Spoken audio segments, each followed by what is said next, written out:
Welcome, everyone. It is March 29th, 2023. And we're here to have a chat about something I'm sure you're going to want to talk about. Adam's with me. Jeez. We're going to talk about the Chicago outfit bosses. And you know who the boss definitely isn't anymore? It's Lightfoot. That's right. You got that right. If you guys are just coming into the channel, hit the like button, hit that, smash it.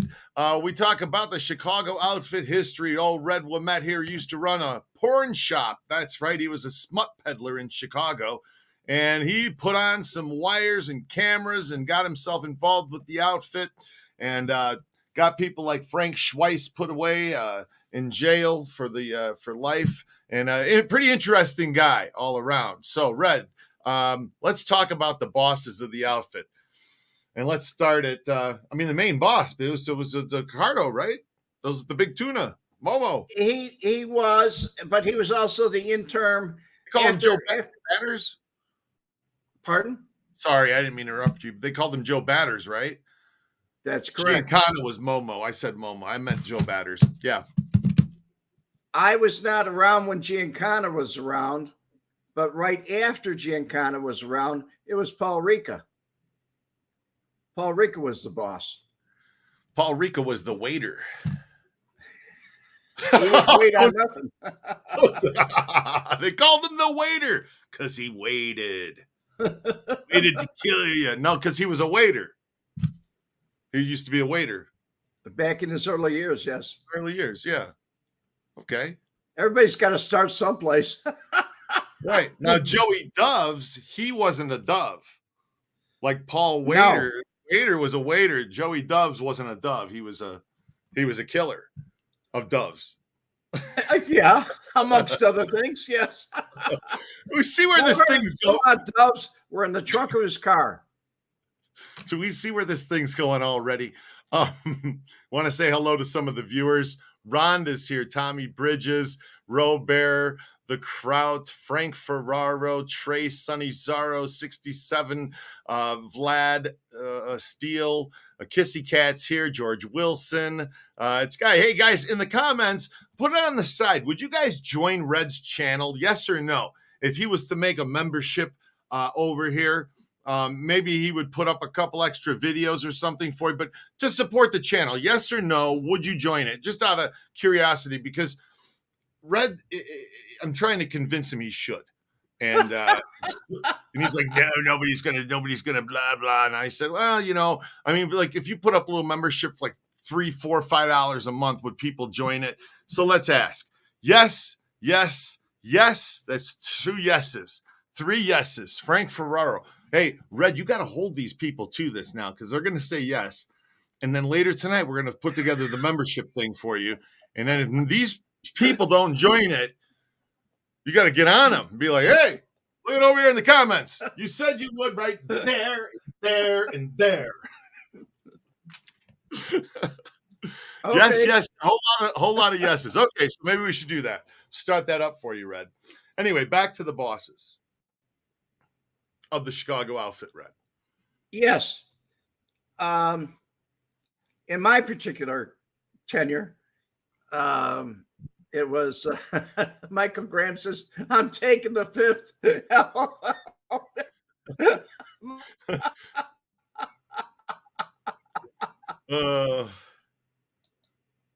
Yes. So in my particular tenure,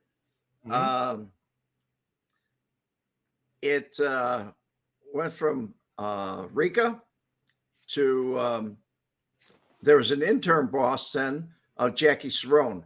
Jackie Cerone came in and out when he was needed, when he was absolutely needed. And after Jackie Cerone, who I never met, there was hey, at least Chicago TRS is being honest, man. He's like, hell no, I ain't giving you a fucking dollar, Red. No, Red. You ain't getting a fucking dollar out of my pocket. That's Chicago TRS. But hey, he's being honest, and I appreciate your honesty, man. Adam's the one that talked me into super stickers.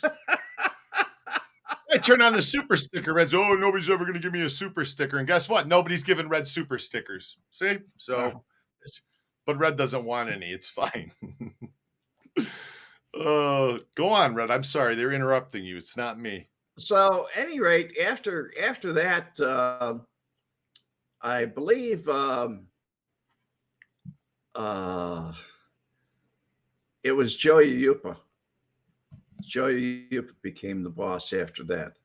And Gianni Russo was the real boss. Okay. These comments are something else. Chicago TRS is back. He'll buy your book. He won't give you a super sticker, but he will buy your book. And hey, Red, you're breaking up. You're chopping up a little bit there. Your Wi-Fi is a little bit. You need to put some more kerosene in your modem, dude.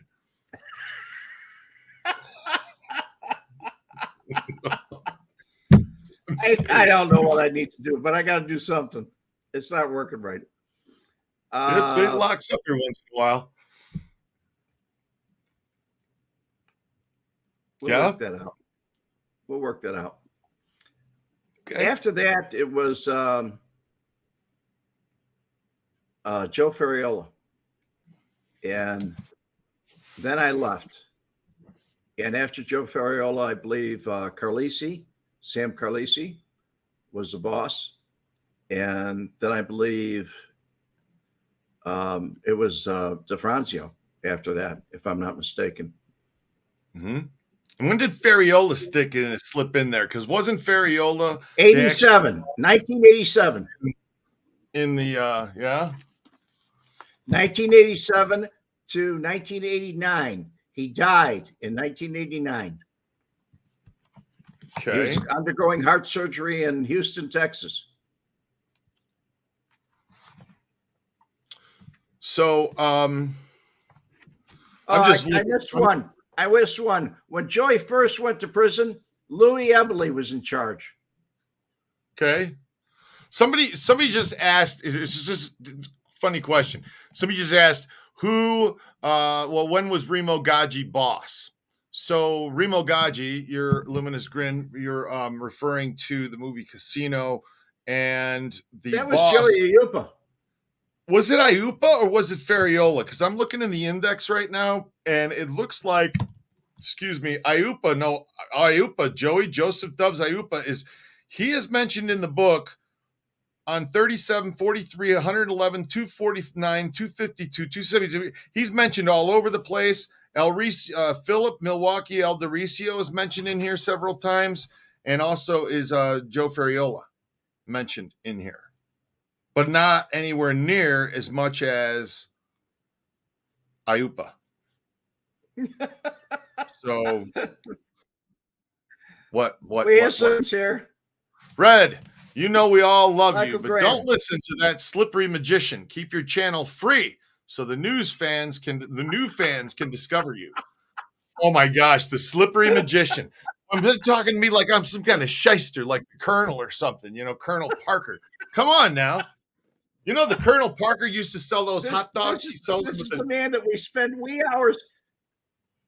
You're talking about the man that I spend wee hours in the morning talking to, maybe 6-7 hours a day. So sometimes if I'm bored, I'll sit on the phone with Red for that long. But then again, you guys sit here and listen to this shit. So sitting there going, well, what the hell are they gonna? Well, you got to Red. You ever meet Donald Angelini? My best friend worked with his daughter. The FBI said Angelini could have been the CEO of Motorola. He probably could have been. I never met him, but I saw him. I never met him. Jackie Accardo. He talked a lot about Pat Marcy. Did you know Jackie Accardo? No, I did not. Shakes. Welcome to the channel, Shakes. Yes, welcome. Yeah, don't know that one. Kissy Cat. Adam was good. I watched him on Fremont 10 years ago. Floating cigarette. Kissy Cat, you're out there. 12 years ago. God, jeez, it was a 12 long years time ago. Feels crazy.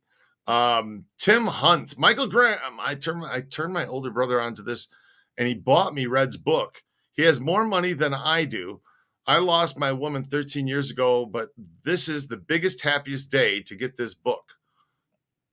Wow, Red, you made Tim's day. Look at that with your book. Isn't that something? Tim. Glad that you're enjoying the book there.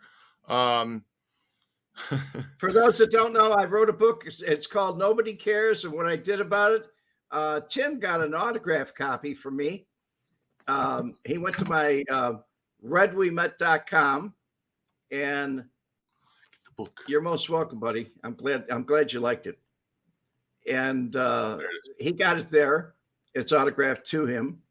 But you can also get it on Amazon. And you can get a Kindle if you want to listen to it or read it in Kindle. It's not in audio. It's not in audio, folks.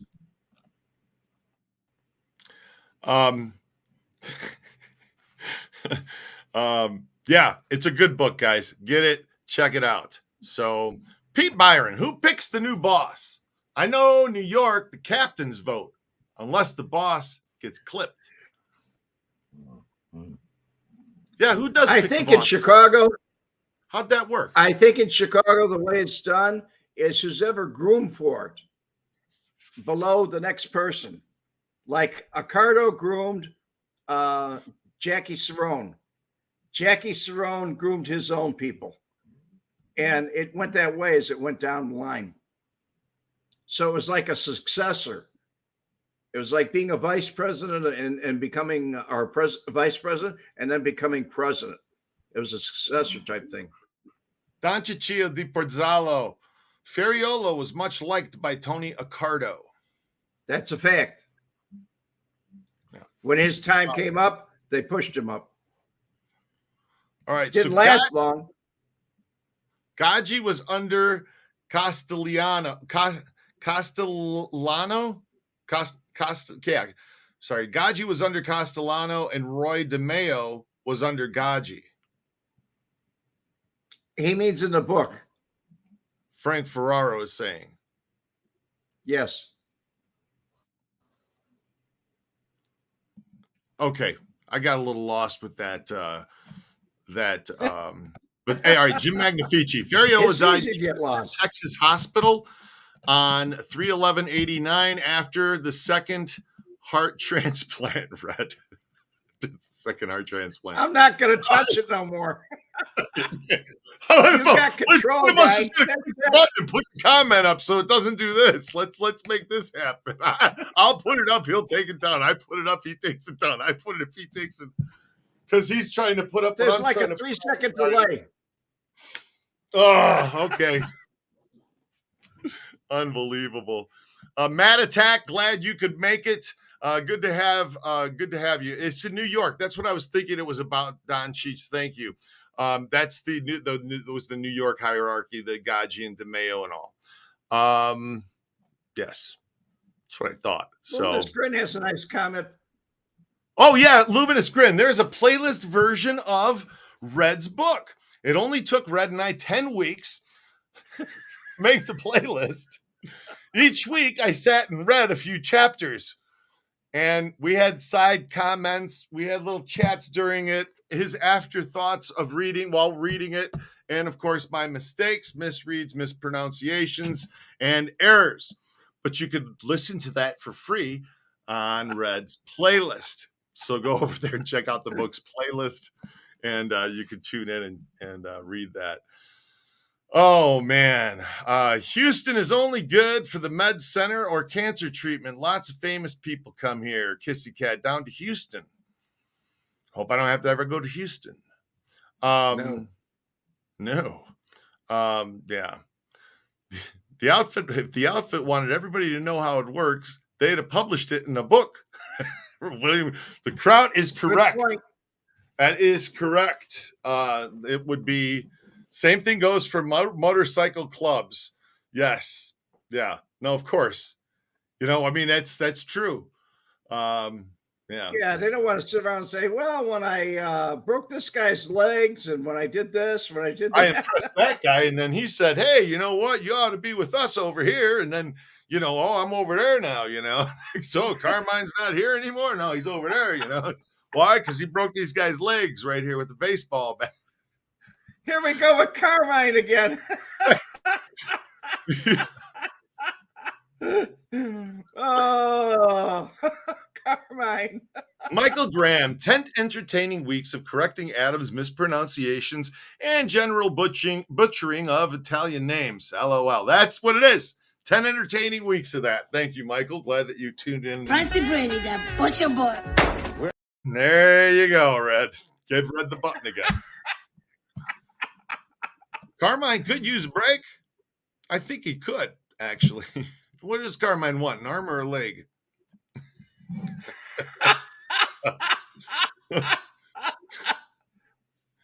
That's a funny story. I told Adam that story a long time ago. He said, give me a break. And I said, arm or leg? Which one do you want? That's freaking Carmine. It's true. It's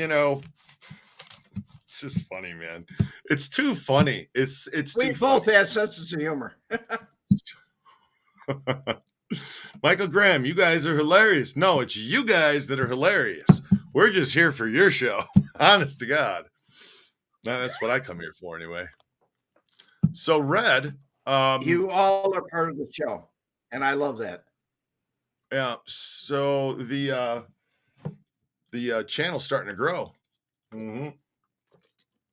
Every day, little by little, you're getting more and more people tuning in because they hit the like button when they come in. If they don't hit the like button, then they don't come in. So, hey, do you know what they call the mobster that's been dead for 3 days, Red? No. They call him Rigatoni. Rigatoni. Oh my God. So give me another one, Adam. I want to hear another one. Come on. Rigatoni, man. Hey, do you know how many mobsters it takes to push a guy off a cliff? Nobody. He did it himself. He slipped. That's right.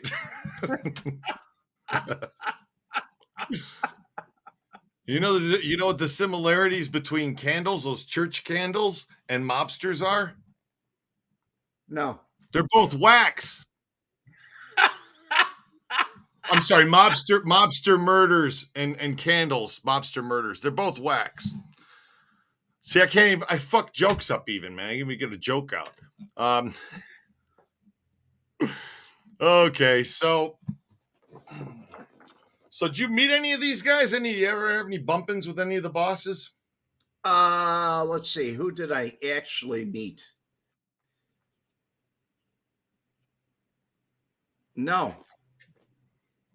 I did not meet Louis Ebley. Okay. I met Louis Ebley. And Joe Lombardo was not a boss. I mean, he was boss of Grand Avenue crew. No, he was just a crew boss. That's all. That's out of our crew. I met some crew bosses, a few of them, but it wasn't like I had business with them. It was just like I just happened to meet them at American Bonding or something like that. Okay. It was one of those type of things. There were a lot of guys that were passed over that could have been bosses, like Marshall Cafano. He could have been a boss. He thought he was going to be a boss because of Giancana. Okay. Sam Giancana was having an affair with his wife, Darlene, and he thought that would be muscle over him when he got back to Chicago. He neglected to think about the fact that he was going to be in prison for 10 years for extortion of Ray Ryan. But I got along with him well, too. So, your father, you had a story about your dad. Oh, you were going to tell. Yeah. Some involvement. Some people, family members that they don't really want to think about a lot. And when my dad was alive, I really didn't think about him a lot because he did things that he had a sense of humor that wasn't very funny. And he saw me with the arcade with I had pinball machines and everything that were my own. I bought them at Bally Midwest, which is a part of Empire Distributors, was a part of Bally Midwest. And what happened was he saw the money coming in and the peep shows, but he didn't want to be in that kind of business. So he went downtown in the Loop and he opened up TG Enterprises, which was just a bunch of windows all the way around it and games, video games, pinball machines, all different kinds of coin operated amusement machines. And that's what it was. And what I didn't know was that when he bought the stuff, he dropped, his name was the same as mine. I was a junior at that time. I had my name changed. And he dropped Joey Lombardo's name when he bought the actual pinball machines, like 130 of them, a lot of them. And he said, put it on his bill, put it on Joey's tab. Uh-huh. And I didn't know anything about this. I didn't know he didn't tell me. He just didn't have the money. He always came to me for money. So at any rate, all of a sudden I get a phone call. It wasn't from Joey. It was from somebody else. And I don't know, but when they call you to come, you come. So I went, and Joey talked to me, Joey Lombardo, and he said, how many? He said, I want you to shut down all your businesses. I want you to shut them all down. There's the phone. Call everybody. I had 5 businesses running at that time. And he said, shut everything down. So I did just what I called the people. They said, oh, well, what about? And I said, never mind, shut it down. So then he says, now shut down the pinball arcades. And I said, that's my dad. And he said, I don't care. Give him a call and shut him down. So I called my dad up and he answered the phone. I was lucky. And when he answered the phone, I told him, I said, I'm in a tight spot here, Dad. I said, I'm really in a tight spot. I've been told to tell you to shut your business down. Both of them, both your businesses in the Loop. And I didn't know at that time that he used Joey's name. And so he said, fuck them Dagos. Fuck them Dagos. I ain't shutting this place down. I ain't shutting none of my businesses down. You do what you want to do. I'll do what I want to do. And he was real coarse to me. And he hung up the phone, left me hanging there. So JL looked at me and he said, Joey Lombardo looked at me and he said, well, and I said, it doesn't look like he's going to shut him down. And so he said, okay. And we talked for a few minutes. And then he walked me to my car, which was outside. We're at the Spot by Jimmy Kozos. And he walked me to my car. When he did, he put his arm over my shoulder. And he said, we can't be responsible for what our parents do. And I didn't know if that meant, okay, he's going to get killed, or if he was going to cut him a pass. A few weeks later, Marshall Cofano goes in to see my dad with a big bruiser. Marshall was a short guy, so he was about a big guy with him. He was older then, too. He was 68, 69, 70, something like that. And he goes up to my dad and he tells him, we need to talk. And as soon as my pardon? As soon as my dad saw him, he pulls a gun and sticks it in his ribs, in Marshall's ribs. And he said, you Dagos, get out of here. And they left. They cut my dad a pass because of me. And I thought that was Tim Hunt. No, it wasn't Gottlieb. It was actually Gottlieb machines were sold there, but it was at Empire Distributors, and it was over on Sangamon Boulevard. And yes, you're right, Don Cheech. My father owed me big time. Till the day he died, he owed me big time.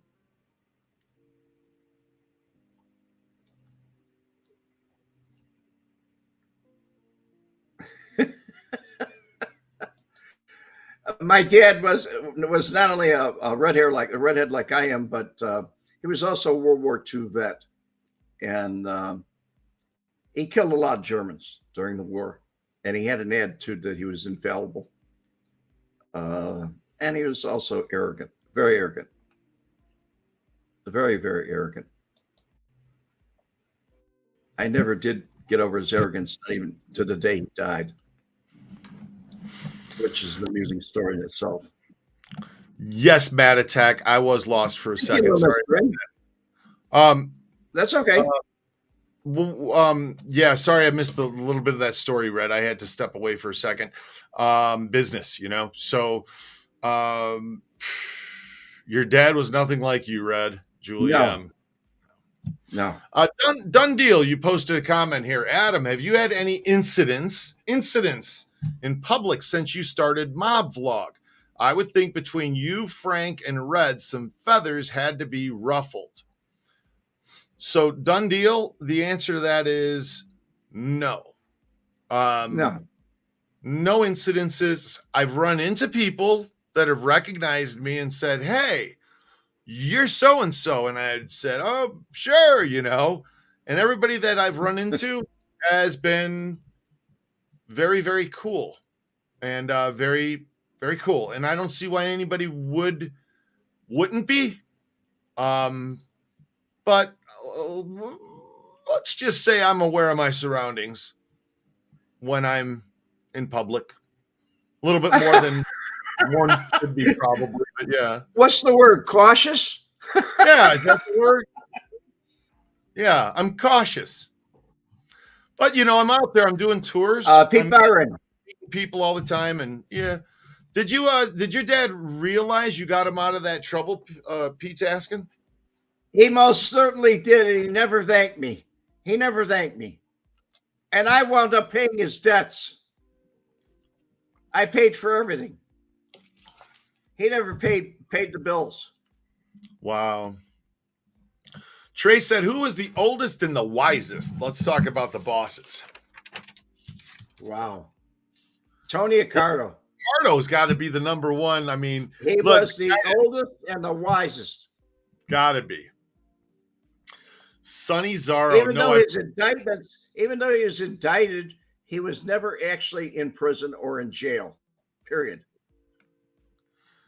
Sonny Zarro. No, I never heard of the Polish mafia hit where they found the two guys in an alley with their heads tied together, shot in the hands. But I do know why the outfit doesn't like the Jehovah's Witnesses, Sonny, because they don't like any witnesses. Right? Hey, Jim Magnifici, why what do they call an Irish mobster who never dies from bullets fired at him? Rick O'Shea. Rick O'Shea. I hope everybody else that didn't take that. I'm hoping like that one too, delay, guys. there's got to be a delay in Red's Wi-Fi, and that's why it took him that long to get Ricochet. Holy shit.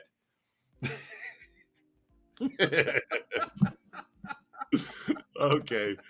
Get back to these. They say I'm having technical difficulties. It's technical.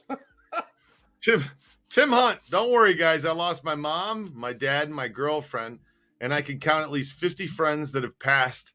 But that's why I was watching this show, so we can laugh our heads off. Tim, I'm glad that you're able to tune in and have some fun with us. That's what this is about. If I brought you any joy, if Adam's brought you any joy, thank you, Tim. God bless you. Matt Attack. I wouldn't think any feathers to be ruffled. After Family Secrets, everything was out. The guys now probably have nothing to do with anything Frank and Red were involved in. And that's how Frank thought about it. And, from 06 to 2020, it was, people asked Frank a lot, man. Did you afraid that somebody's going to, get on the tour or, going to show up in a parking lot at a supermarket or no, they're all dead.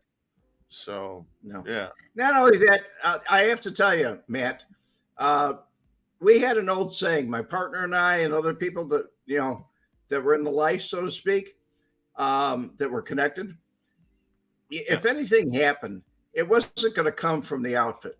It was going to be from some guy off the street that did something. It wasn't going to be a professional hit. If that's the case, then the outfit's truly gone. Done deal. That's what we keep saying. It's gone. It doesn't exist. Okay, there are guys that are related to somebody or something, and they do something on the side and little criminal activities. Shit that happens. That's going to happen. That shit's going on since the beginning of time. But the way it was organized, the way it used to be, that's over with. It's done with. But even back in the old days, even in the 90s, when I was in Fort Lauderdale, walking along the street, Marshall had gotten out of prison, Marshall Cafano, and all he did was tip his hat at me and walk past me. He was walking towards me. He had somebody with him, and he just tipped his hat and walked towards me. There was no problems. And I did talk to Joey after Joey got out of prison. I talked to Joey by phone. I think I've told people about that before. But when I talked to Joey, I asked him, I said, am I in trouble because I put Schweiss away? I didn't use those words. I said, I'm in trouble because of that guy. And he said, no. He said, you must have had your reasons. And you don't bother me. I don't bother you. And that was the end of the conversation.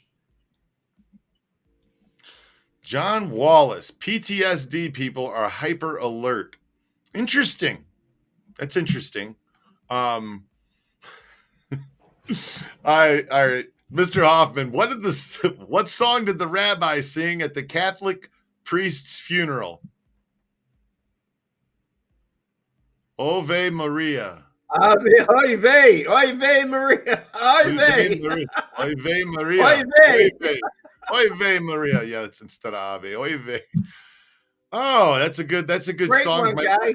I got to tell my partner about that. He's got the show, the Jew-Man Group. He could use that and put that in the script. I love it. What's the last thing that goes through a bug's mind when it hits a windshield at 75 miles an hour? It's ass. Now, so it's true, Michael Graham. It's true. Most of the individuals we talk about on this channel are dead or they're too old to care. That's it. I mean, it's an era that's gone. The fact that there was an era that wasn't talked about, and the fact that we get these little nuggets from people who knew the people or who were associated or have firsthand stories like we got from Frank Collada or Red Wemette or, other people that we've had on the channel as well that we've interviewed. It's what it's about, is just preserving that part of history that kind of wasn't supposed to exist. Well, even the relationship that we did the show Sunday with the Seafords, they had a very close relationship with a lot of outfit guys. Danny Seaford did, and Nick Seaford did also. He knew these people. He knew Milwaukee Phil. Yeah.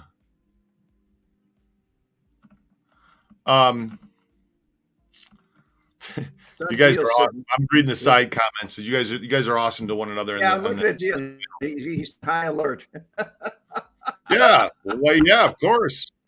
Tim Hunt, will you guys stop being so funny? My stomach muscles are getting rough.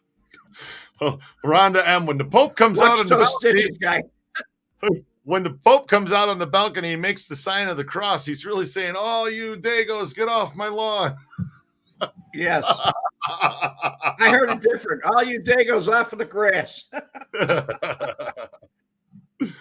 Rhonda M, good one. Yes, that's now 300 Hail Marys for that sacrilege, blasphemy, Rhonda. Mad Attack, Michael. Yeah, exactly. They're either retired or they passed away. If they didn't get caught in the trials, they'd have walked away with their money. It's true. It is. Rhonda's going to the principal's office for her detention. I was lucky. I retired early, but I did take somebody with me. Yeah. Yep. Hatchet Boy Adam. That's right. Stepped all over the punchline in Oy vey Maria. Of course they did. Fucked it up. Illiterate. Total illiteracy. Unbelievable. Okay, Puppet Master. Puppet Master. Accardo, Ricca, Pat Marcy, Ross Prio, Sam Giancana, Milwaukee Phil, Lombardo, No-Nos, Jackie Lackey, Ferriolla, and Carl Mariel. I've never heard that last one. Carl Never have I never heard What of is him. that? He might have come around in the 90s or 2000s. He might have come around in the 90s or 2000s, but I don't know. Ross Perot, are we talking about that fella that ran for president? No, Pyro. It's Pyro. Ross, Different guy. Piro, not Perot. Okay. Well, that's Brian. not the same. Even after they put a gun in your dad's ribs, they gave him a pass? Yeah. Wow. Yeah, they did. I was very well liked. Some people don't like to believe that, but I was very well liked. Ross Prio, not Piro. Right. Prio, Ross Correct. Prio. Who's Ross Prio? Oh, Do you know? He went for a clemency hearing recently. Oh, Ross Prio, Chicago mobster, high-ranking member of the outfit from the 30s until the I've never heard of this, until the early 70s. He died of natural causes. This is Wrong another guy. Sorry. Born in Sicily, brought to the United States by his adopted parents, settled in Chicago, had an extensive arrest record that was expunged in 29. During Prohibition, he was involved in bribing politicians and police officers.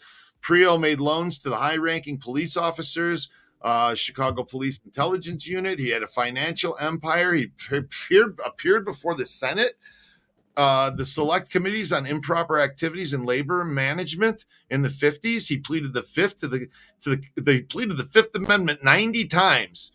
Hey guys, why don't we do an episode about this guy? This sounds like a really cool guy. Thank you for putting this, whoever put this in the comments. I've never even read about it. He was a leading torture and murder specialist. Are you shitting me? Prio's reputation persuaded a plaintiff to drop $1 million lawsuit against a prominent Chicago politician. Now, we got to do one on this. That sounds great. Thank you. Sounds good to me. Ross Prio. Wasn't there a Ross Pyro? Piro? That I don't know about. Can you look him up, Adam? Ross Pyle, look it up. Yeah. What the hell? That's what I'm here for, man. Shit, let's look things up. Ross what'd you say? Piro? There was Ross Perot, Perot, and then Ross Perot, a real estate developer. But that's Perot. That's not. Ross Perot ran for president. He was Ross crazy kind of guy. Chicago. There's a Ross Perot realtor. Watch this Ross Perot, his realtor. One of his, hey man, they were talking about you on a mob channel the other day. I think a realtor from Chicago, and I don't have anything to do with the mob. What are you talking about? Oh yeah, that's what's gonna happen. Lomas Grin has a nice joke. I like it. Why was the butcher worried? Because his job was at stake. Oh my god. Job was at stake. Oh my gosh. Oh. Brad, did you ever meet Dominic? Did you ever meet Dominic? Dominic Cortina. No. Oh. No. Yeah.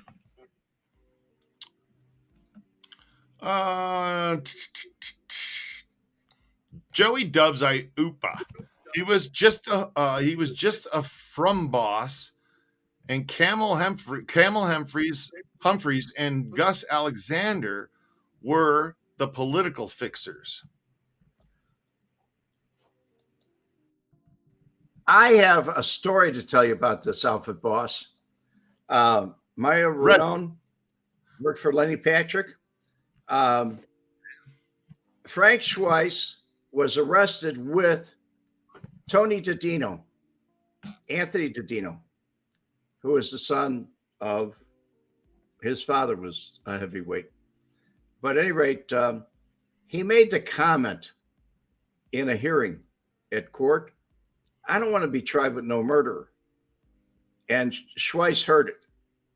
Word got out, and Mario Ranone was a good burglar, and he went to Dino's house, and he went through lockpicks and everything, and he had a radio, and all of a sudden he realized that he's in a bad place.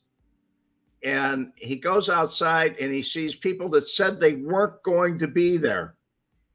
And he says, oh man, this is it. So at the same time, simultaneously, Jeeps comes home and sees the commotion and sees Mario Ranone running away. Mario Ranone takes off, he flips for the government. Dino takes off and goes to the Oasis on Eden's Highway in Chicago. And they both call the FBI and say they want help. Well, they had Mario. So Jeeps just let the phone hang there and went back, and that was it. Nothing ever happened because of it. And he did stand trial. He kept his mouth shut. He didn't say anything after that. And he was convicted.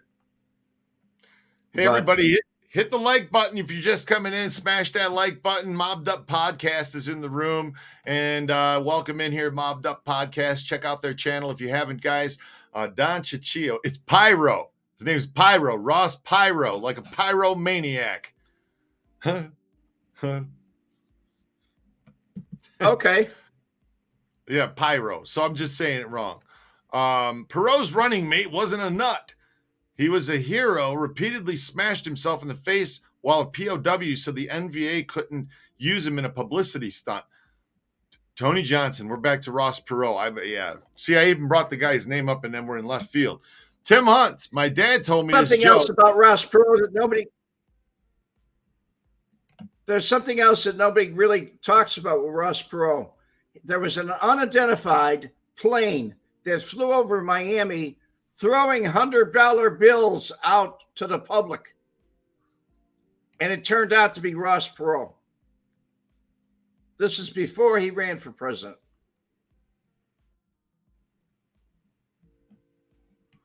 Oh, now we're back to Prio?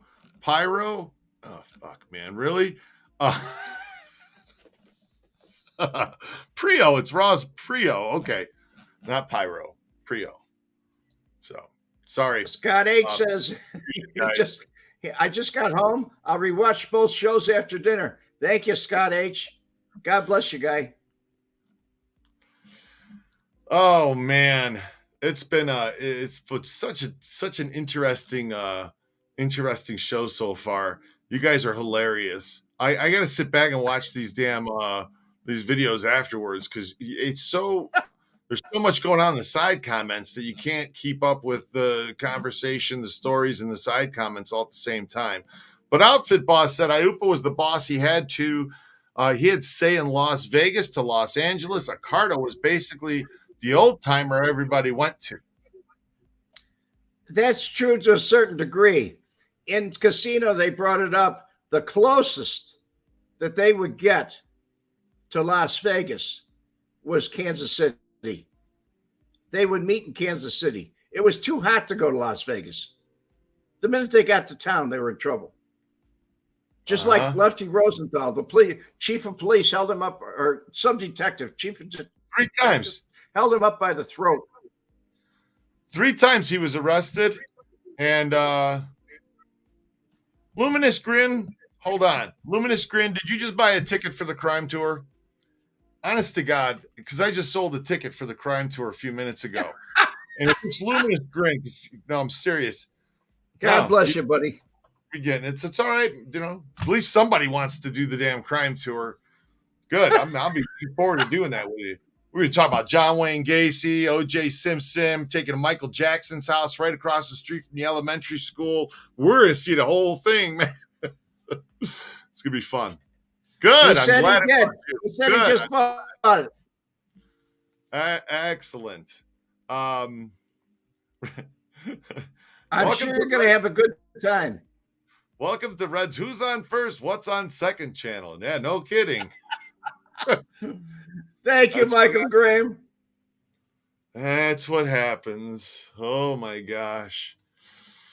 You guys getting me hungry talking about sausage and peppers and shit and side comments. Oh, don't even start. I had lobster yesterday. It was your birthday yesterday. Yeah.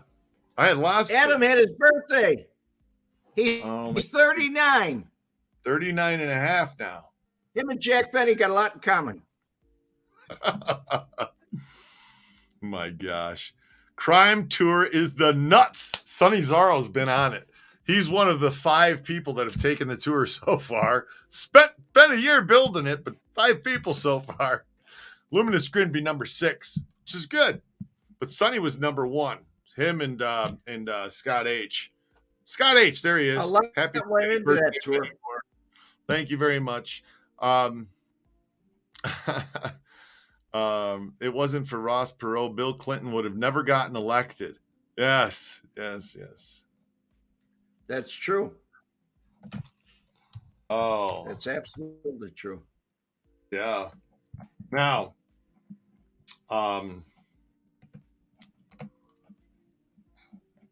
let's see. We have another comedian. Yeah. Filet, 3 eggs, sunny side up, Texas toast, and fried potatoes. Talking about they do this at the end of the show every show, Red. They're talking about what they're having for dinner, and they're gonna make me hungry because they're going, oh, I'm having sausage and peppers and onions. Don Cheech is over there cooking up shit like he's Tony Accardo or Sam Giancana in his kitchen right now, and it's making me hungry. It's making me damn hungry. Oh, they do this every time. Every time, Red. So now, Red, this is going to show you how old I am. I'm going to show you how old I am. Are you ready? Here we go. Rhonda M. Let me move this out of the way. All right, here we go, Red. I am old enough to know that in that photograph, there are actually 2 people. I see 2. Red, I only see 1, but I know there's 2 in that photo. She's under the desk. Come on, man. Are you that slow? No, I'm that clean. Of all that clean in the world that I got a co-host with, you're gonna be like, oh yeah, man, it's 2 people. I see. Hey, 1. after all that time in porn, it just I'm immune to it. I guess so. It just doesn't. Oh my God! Look at this. Frank Ferraro's having to. There's Scotty. They're having to spell it out under the desk. Red. Oh my God. Oh, my neighbors love it. I'm sure they do. Are you cooking for your neighbors too, or are they just having to smell it? Rhonda M said she'd make a comment about your sausage, but she's sure that it would be misunderstood. I'm sure it would be, Rhonda, on this channel. 100%. You talk about Don Cheech's sausage, it's going to be taken the wrong way. All right, 100% guarantee that. 100%. Even Don says you're right. Yeah, it's going to happen that way. Oh my God. Well, folks, thank you for stopping by. Oh, Roy Munson's from Ireland. Roy Munson. Hi from Ireland. What part of Ireland, Roy? Red wants to know because he's got red hair, and that means he's Irish. No, red hair origins. You broke up. What did you say? What happened? I said red hair originated in Scotland. That was its origin. The first redhead was noticed in. Roy doesn't want to answer us. I asked Roy what part of Ireland. Killarney, wherever. I have red hair, and I'm not. Julie M. Julianne has a long line of redheads. She's a redhead. Her son's a redhead. And What? we all have the same allergies, right, Julie? What nationality are you, Red?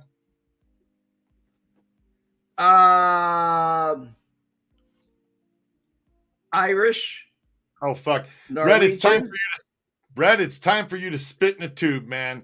I think we need to do a DNA test, a little genealogy on you. Find that out. You ready for that? I think the channel should say that. Yes, Irish, English, no. Norwegian, We gotta get you genealogy. a little bit American Indian, We're gonna wait for those things to go on sale, man, and we're gonna French get you one. Canadian. Oh, you have no idea what you are, man. I found out I'm black, dude. I'm black. I mean, not all black, but I'm a little black. I got Mali and Ghana. That would surprise me. With No, my but fair surprise skin, that me would, too, that would man. really One surprise me. of my ancestors went down there on the Ivory Coast and got a little ebony. You know what I mean? So somewhere along in the lineage, man.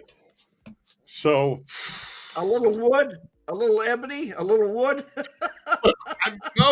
So DNA test for Red. Scott H is on board with me. So Robert wants to know if you're a ginger, Red. Do you consider yourself a ginger? Yes. Okay. Well, we should get that. We should get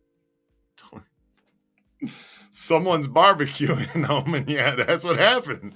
So I found out I have Italian, Middle Eastern, African, a lot of Russian, a lot of that Polish, and in that area. It's oh, look at this. The Kraut, he's 50% Scots, 12% Hungarian, 12% Dane, 12% German, 12% Austrian, and 100% insane. And that guy over there, he's half German, half Jewish. He hates himself. And what are you gonna do? God. Oh, half Sicilian and half Italian. Jim Magnifici, have you got a little Italian in you? Would you like some? Jeez. No, thank you. Oh, you guys are just fucking unbelievable. I'm from near Dublin. Roy Munson's telling you. Dublin. You look very Irish. No bullshit there. You look very Irish, Red. Thank you. Thank you. It's time for a DNA test. Got to find out. Oh, yeah, definitely. Well, hey, Red, it's been fun this afternoon. Do you want to? Thank you. Yeah. I want to thank all of you for coming by to give us a little cheer and a few laughs and enjoy things. God bless you all. Adam, take us out of here. We're gone, man. Gone. Hey, before we leave, do you know that saying, in like Flynn? Yes. Do you know where that comes from? No. When Errol Flynn, that famous actor, he was a womanizer, man. He slept with everything. And when he died up there in Canada, the surgeons, they made comments because of these gigantic genital warts that he had. And because he anything and everything, they were penile warts. And so that Errol Flynn got into everything. So that's why they say, in like Flynn. The combination of the videotapes and Wemette's testimony resulted in the conviction of 2 men on extortion charges. One of them was Frank Schweiz, known in syndicate circles as the German, a feared mob terrorist and a suspect in a number of gangland murders. He was described to me by other outfit individuals as the most feared hitman. And as he said to me, my reputation precedes me, son.